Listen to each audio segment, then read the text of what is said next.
the Country Music Association was just being formed about that time, okay? This is 1965. But the amazing thing to me as a player when I came to town was the diversity of artists who would come here and work.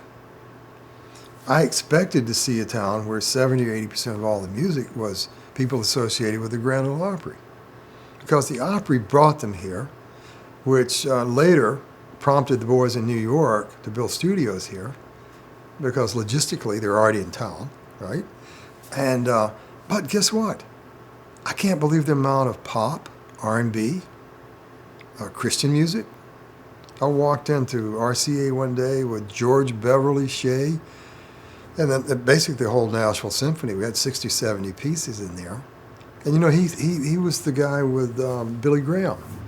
And you know, that's spiritual music, you know. And then there was the black R&B part of it too. And of course, immediately being from Muscle Shoals, we started getting calls of my friend Buzz Cason and Matt Gaden are writing songs like Everlasting Love, you know, and She Shot a Hole in My Soul. And so immediately we sort of get that work. And yes, there we have Briggs and Kerrigan and Putnam, you see, from Muscle Shoals. But then Perry Como was in town. Kerrigan goes, hey, I'm playing with Perry Como next week. He's got a network television show in New York City.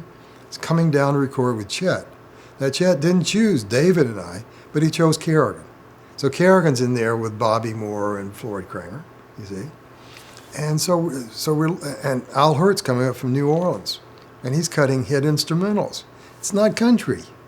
So I'm looking at this and I'm thinking, well, gee, there couldn't be more than 30, 40% of country music here. I actually think it was more than that.